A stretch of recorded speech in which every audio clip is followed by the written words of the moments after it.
Live from Sacramento, California, where it is very smoky out there today. Now, we've got a lot of wildfires around here. Uh, Not extremely close, but when the wind is the way it is today, it smells like a wood pit barbecue out there today. So these are strange times we're living in today. I was in communication with somebody, and we were talking about my deck, the Tarot of Ceremonial Magick. This is a deck that I designed actually for Monday night class many years ago. And Constance, I did the line drawings and all the magical goodies on it, and Constance did the coloring along strict Kabbalistic scales of color. And it's gone in and out of print for years and years and years, and thank the gods that the people at Magical Omaha have it in this beautiful new edition with a box like that and everything else. And but what people often overlook with their tarot decks, because they think it's so small and inconsequential, is the little white book that every tarot deck or many tarot deck has to sort of give an overview of the particular deck. But someone mentioned to me that they thought that the little white book for the Tarot of Ceremonial Magick was an excellent introduction to three kinds of magic and the basic Kabbalistic principles that underlie the tarot. So I thought, while I was looking for something fun to share with you, I'm going to read sections from the Little White Book of Tarot of Ceremonial Magick. Tarot of Ceremonial Magick by Lon and Constance DuQuette. Now, Constance, especially when it came to the divinatory meanings of these cards, wrote a great deal of this book. The technical Kabbalistic magic stuff springs mostly from my loins, but the divinatory thing, Constance was a significant contributor. And it's Tarot of Ceremonial Magick by Lon and Constance DuQuette. The Next Millennium is the publisher. All rights reserved. Illustrations, cover design, and comments are protected by copyright and all of that stuff. Here we go.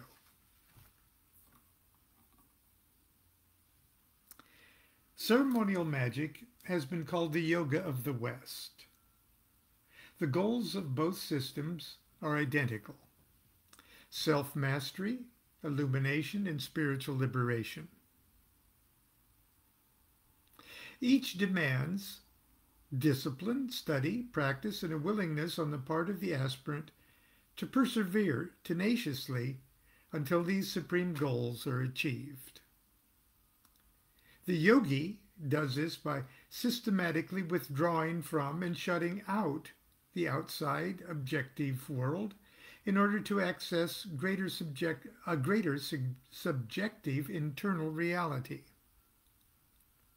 The magician, on the other hand, endeavors to access this internal reality by projecting it into the outside world and dealing objectively with its mysteries. I'm going to do that there. And we could basically say that's kind of the different approach from Eastern mysticism and Western magic. One at least stresses the technical aspect of the internal process. The other accesses and works with those same internal things, but by projecting it outward. The Hebrew Kabbalah forms the foundation upon which the Western Hermetic arts, which are ceremonial magic, astrology, geomancy, tarot, even palmistry, are constructed. Of the above, the tarot is the most perfect representation of the Kabbalistic fundamentals and is the common denominator between all the various Hermetic arts.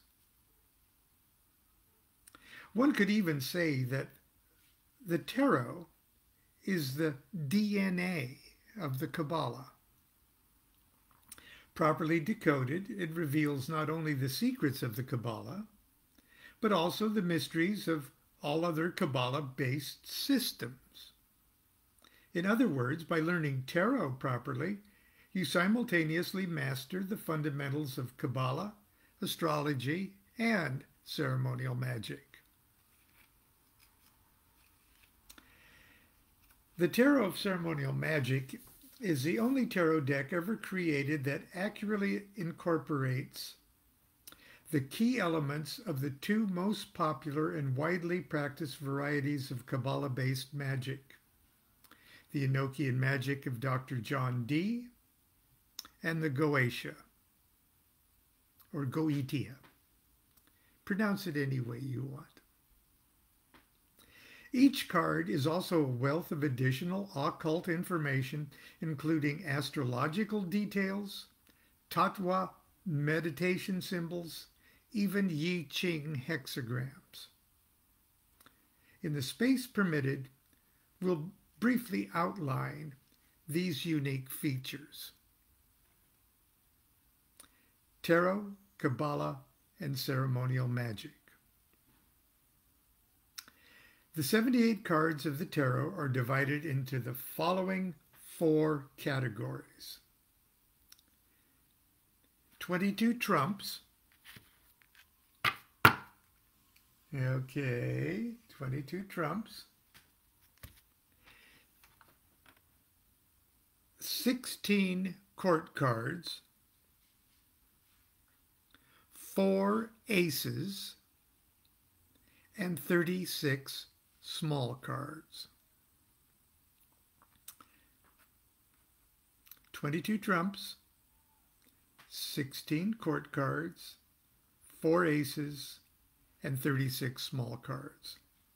Now, we'd probably, if I was writing this today, I would probably put them in this sequential order: 22 trumps, 4 aces, 16 court cards, and 36 small cards.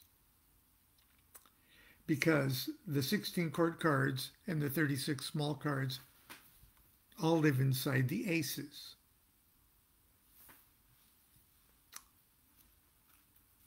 But I digress. The 22 trumps. Here they are. They're beautiful. This is a beautiful deck and a beautiful edition of the deck.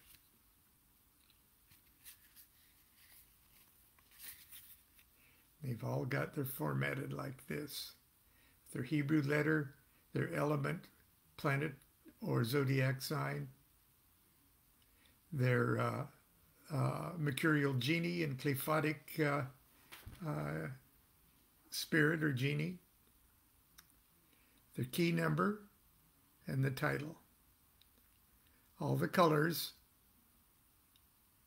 are Kabbalistically assigned to the Hebrew letters.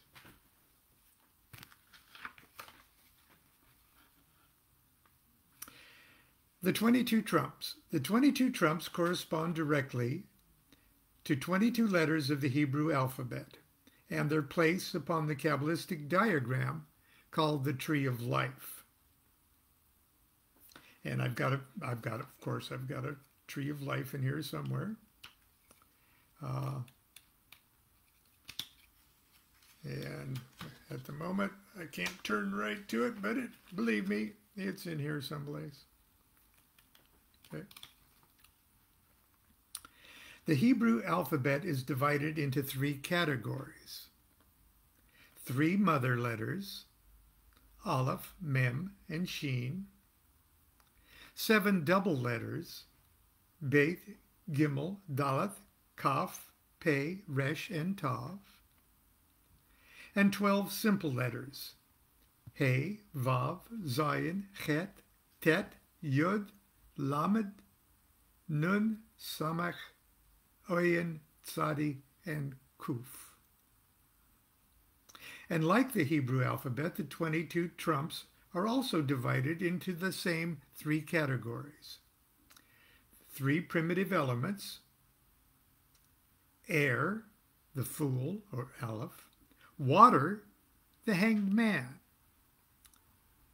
and Mem, and fire, the Aeon card, or the old Last Judgment card, and the Hebrew letter Shin. The element of earth is represented by the universe card, which also represents the planet or the planetary sphere of Saturn. And just briefly, I'll kind of show you how that works. See, on the Fool there, which is air, we've got it designated like that, and there's the king scale and the of color. But the universe card, which is the Saturn card, does double duty. It is Saturn and the element earth. And we will see that earth and spirit, the element spirit, are very special elements, and they're connected to each other, which is a big Kabbalistic arcanum, but we'll get to that later.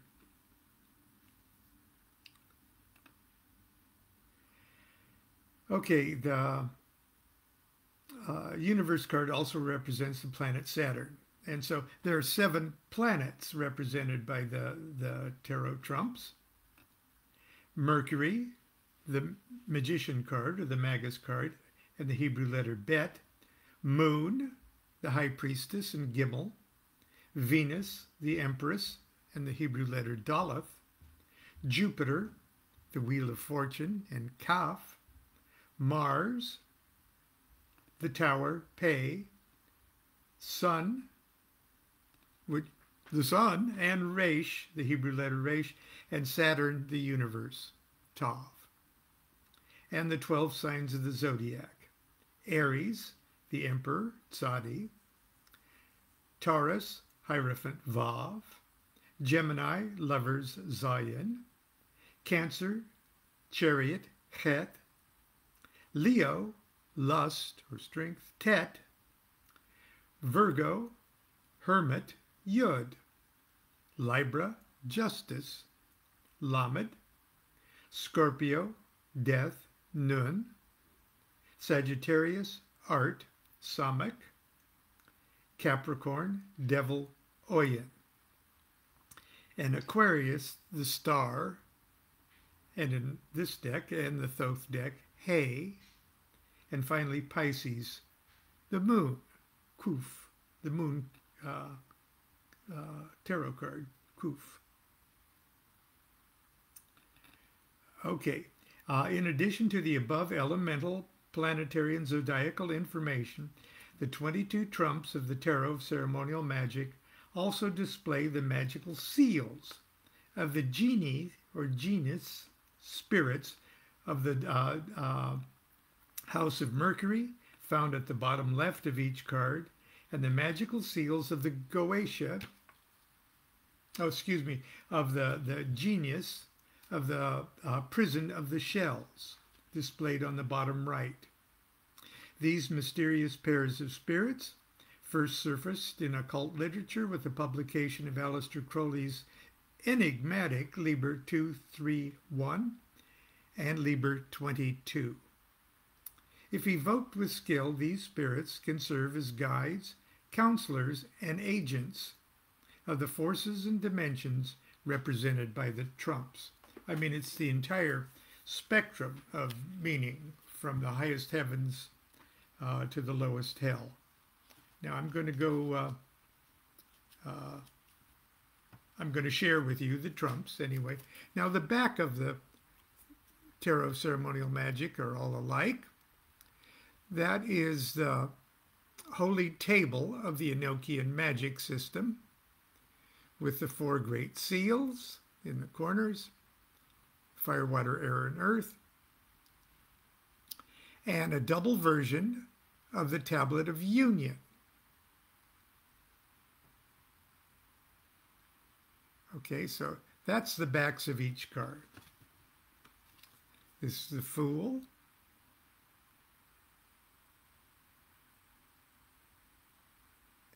Aleph, and the element air,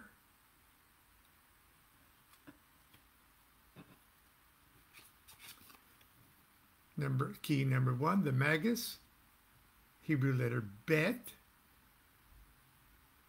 planetary sphere of Mercury, or the planet Mercury.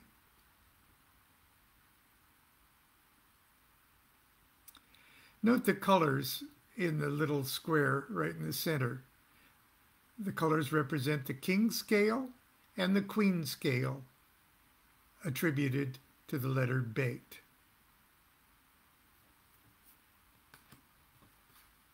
The High Priestess,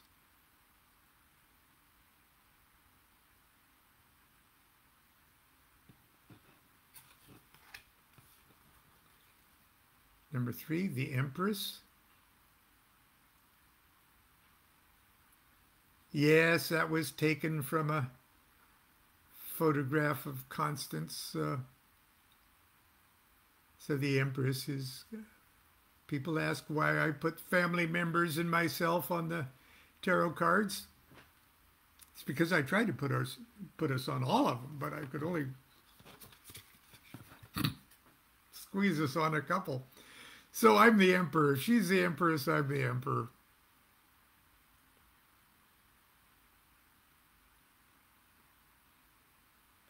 And yes, I have assigned the Emperor to the Hebrew lettered Sadi in the same way that Crowley switched Hay and Sadi around.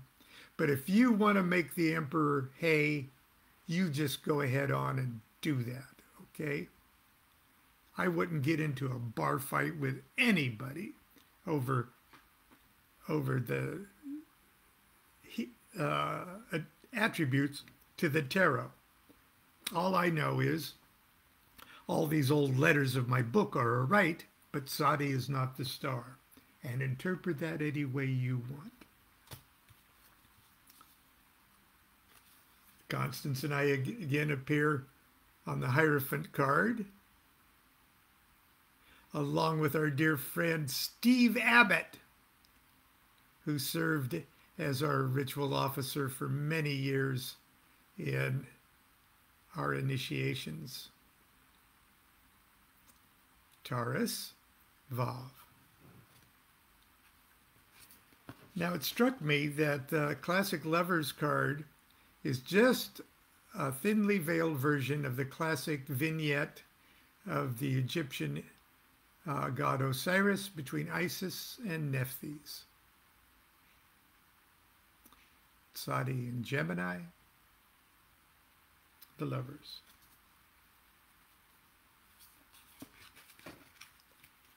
There's Lon. This is my birthday card, or the Cancer card anyway.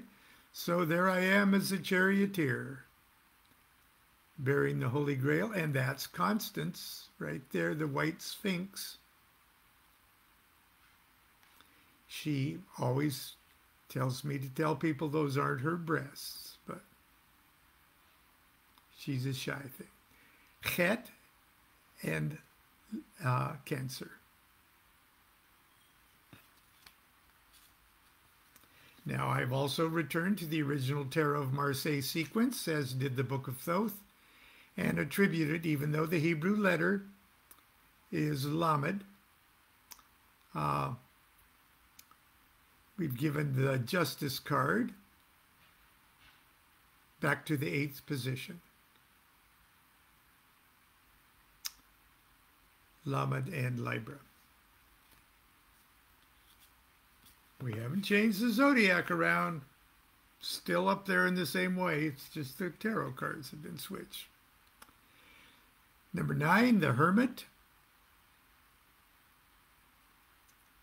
Yod in Virgo.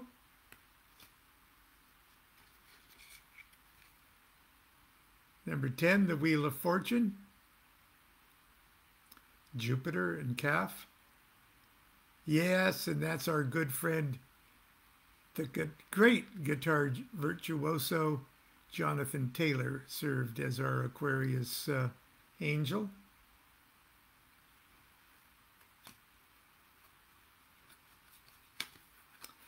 Now, this image right there has kept the Tarot of Ceremonial Magic out of several state prison complexes because they deemed it too obscene or pornographic. I don't think so. That's Tet and Leo. Now, even the demure Rider-Waite or BOTA deck or classic thing, which shows just a moderately dressed woman holding a lion's mouth open, even those images, even that concept of the Strength card was a reference to Babylon and the beast. It was a biblical reference to Babylon and the beast conjoined. So there's the Hanged Lawn, one of the elemental cards for water.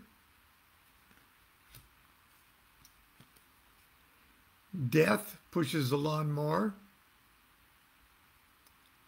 Important image on the scythe that the classical skeleton of death carries is the Tau cross handle.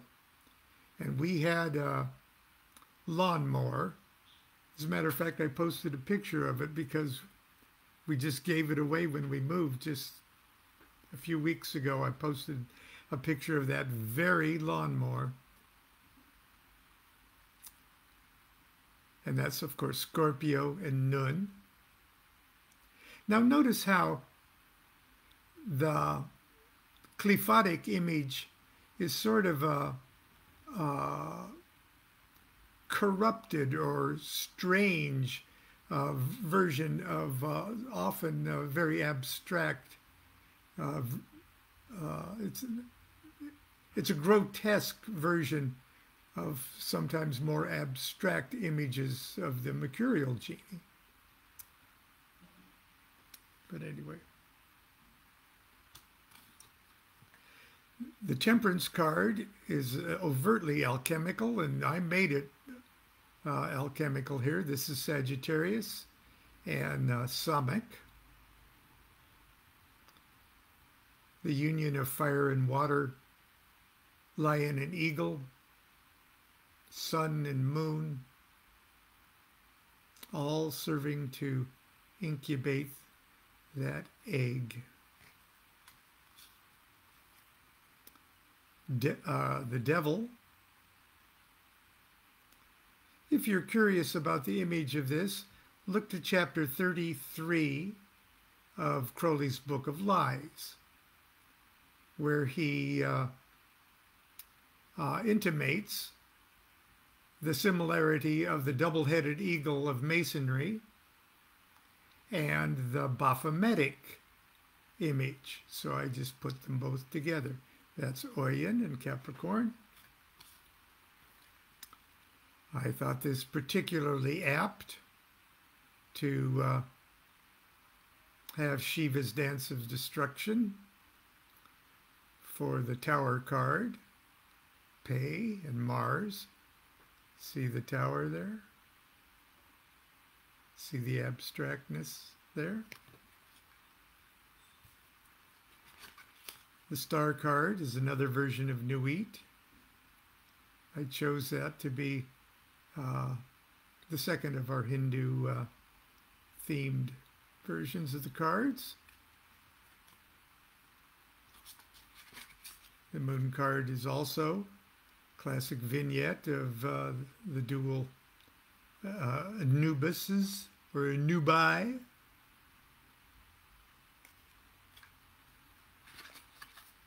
The sun, Haru Raha, is both aspects of Horus. The wild and crazy Horus the Avenger, and the cool, silent Harpocrates or Hurparkrat.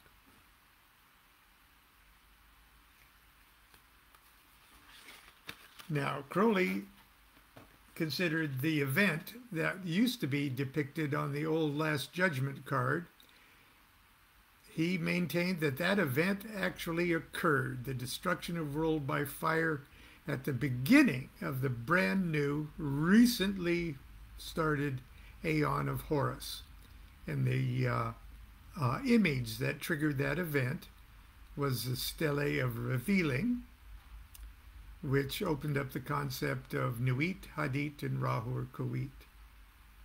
So there is our Sheen card, representing Sheen and the element of fire. Notice that it's blurry in this scene here, but there is an actual sarcophagus inside that pyramid there. And that is the sarcophagus itself if you'd open up the box. And finally, the Universe card. And our son Jean-Paul makes a cameo appearance. That's a picture taken when he's about 3. And again, that does double duty as Saturn and Earth. Okay, so much for our little discussion of the 22 trumps. Tomorrow, we're going to take a good hard look from the little white book. We're going to take a good hard look at the 4 suits. So I hope you're finding this interesting. I'm finding it more interesting myself than I thought it was going to be. So anyway, tomorrow's another day. I hope you'll be with me tomorrow. And please register for the Invocation Workshop. It's a week from tonight, okay? Please, the information to register is right here on my page.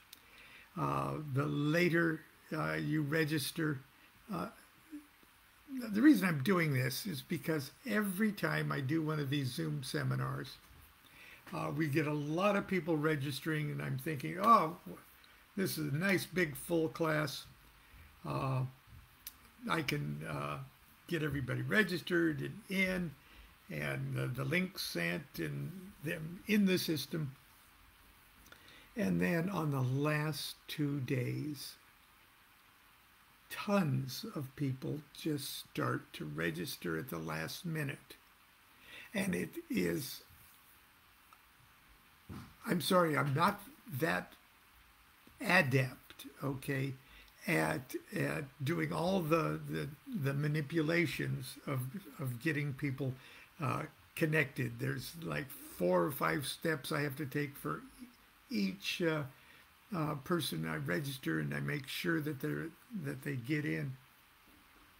And it all happens at the last minute, and it drives me crazy.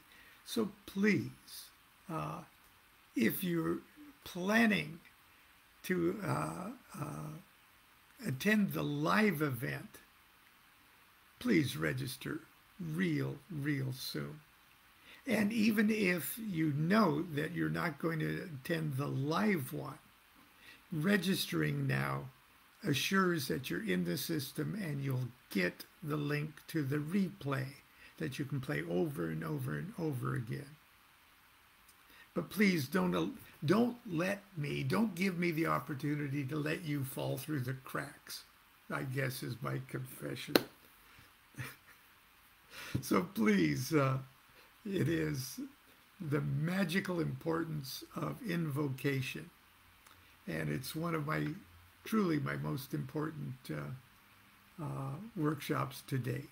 So the information and the link will be right here on my page.